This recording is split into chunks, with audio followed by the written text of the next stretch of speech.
Hello, my friends. Welcome back to Speak English for Beginners. I am Emma, and today I am very happy to practice English with you. In today's podcast, we are going to learn how to answer some of the most common questions you hear in English.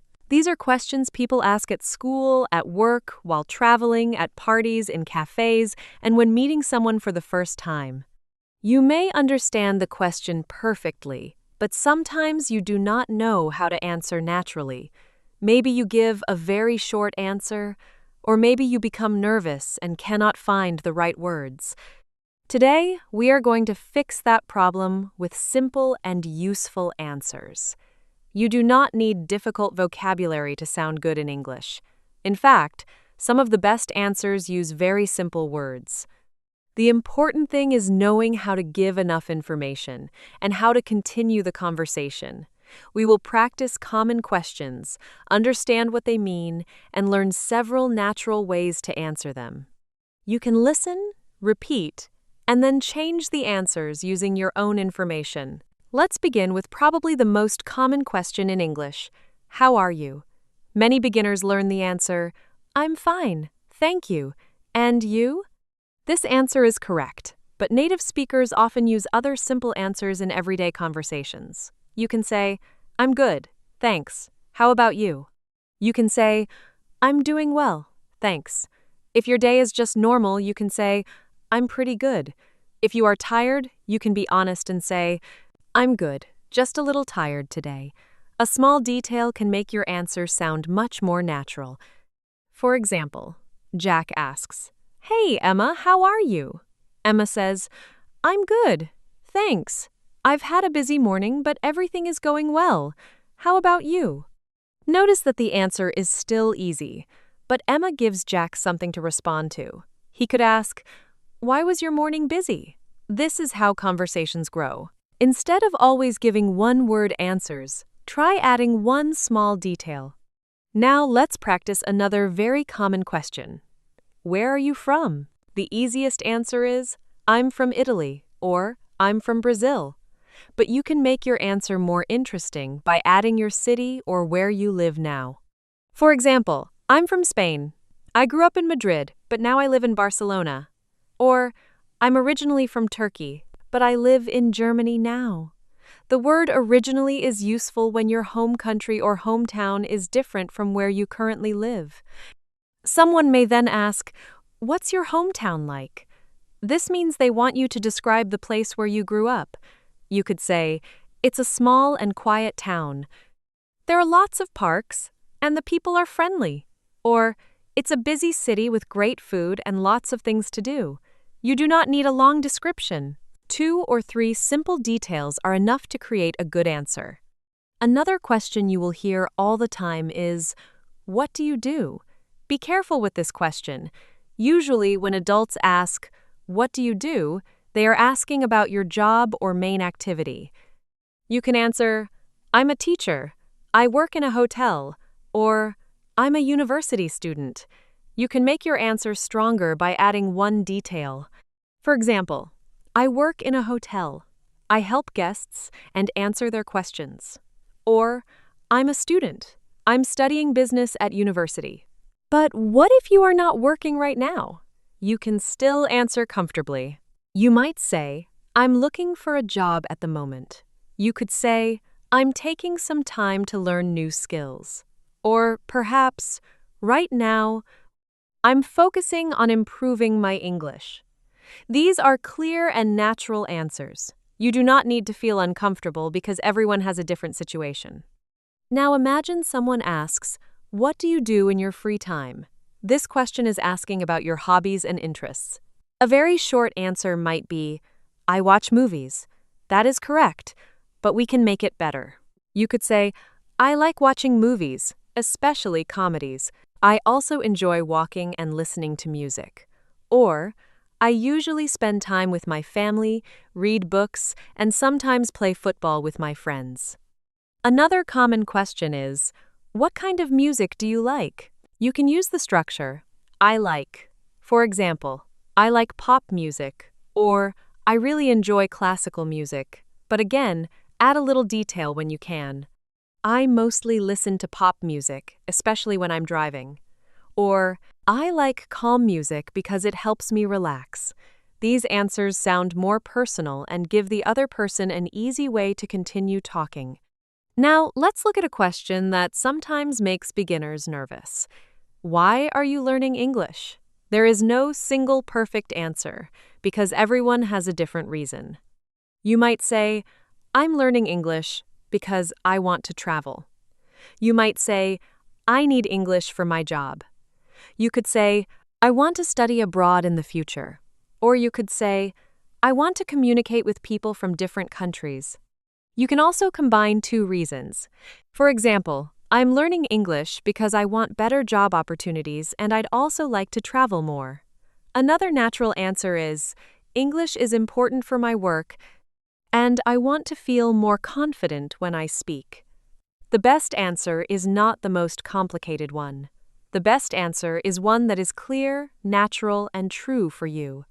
And here is an important habit to practice. After answering a common question, return the question when it makes sense. If someone asks, "Where are you from?" answer, and then say, "How about you?" If someone asks, "What kind of music do you like?" you can answer and ask, "What about you?" These two small phrases can turn a simple answer into a real conversation. They show that you are not only ready to speak English, you are also interested in listening. Now, let's continue with another question you will hear very often. What are you doing this weekend? This question is asking about your plans. You can say, I'm going to visit my family, or I'm meeting some friends on Saturday. If you do not have plans, you can say, I don't have any big plans. I'll probably relax at home. You could also say, I'm not sure yet. Maybe I'll watch a movie or go for a walk. These answers are simple, natural, and useful in everyday conversations. A similar question is, what did you do last weekend? Now, the person is asking about the past. You can answer, I stayed home and relaxed, or I went shopping with my sister. A stronger answer adds one small detail. For example, I went to a cafe with some friends. We had coffee and talked for a few hours. If your weekend was not exciting, that is completely fine. You can simply say, nothing special. I stayed home, watched a movie, and got some rest. Another very common question is, do you have any brothers or sisters? You can say, yes, I have one brother and two sisters. If you do not have any, you can say, no, I'm an only child. You might also add, my brother is older than me, or I have a younger sister who is still in school. Again, you do not need to tell your whole family story. One or two details are enough. Now imagine someone asks, what's your favorite food? You could simply answer, pizza, but let's make it sound more conversational. You can say, I really like Italian food, especially pizza and pasta, or my favorite food is probably chicken curry because I love spicy food. You can also say, that's difficult. I like so many things, but I'd probably choose pasta. The phrase I'd probably choose is useful when you are not completely sure. Here is another question you may hear when meeting new people. Have you ever been to another country? If the answer is yes, you can say, yes, I have. I went to France 2 years ago, and I really enjoyed it. If the answer is no, do not stop with only no. You can say, not yet, but I'd love to travel in the future. That little phrase not yet sounds positive because it shows that something has not happened, but it may happen later. People may also ask, where would you like to travel? A natural answer is, I'd love to visit Japan because I'm interested in the food and culture. Or, I'd really like to see Italy one day. Rome looks beautiful. Notice the useful expression, I'd love to. It means you really want to do something. You can use it in many situations. I'd love to visit Canada, I'd love to learn Spanish, or I'd love to work abroad someday. Now, let's practice a question about personality. What are you like? This question usually means, what kind of person are you? You might answer, I'm quite friendly and easygoing. You could say, I'm a little quiet when I first meet people, but I become more talkative when I feel comfortable. For work situations, you might say, I'm hardworking, organized, and patient. Choose 2 or 3 words that really describe you. Sometimes people ask, what are you interested in? This is similar to asking about hobbies, but it can include bigger topics too. You could say, I'm interested in technology and photography. You might say, I'm really interested in languages and different cultures. Then add a detail. I enjoy learning how people live in different parts of the world. A small explanation makes your answer more interesting. Now let's look at a question that appears often in English classes and casual conversations. What's your biggest goal right now?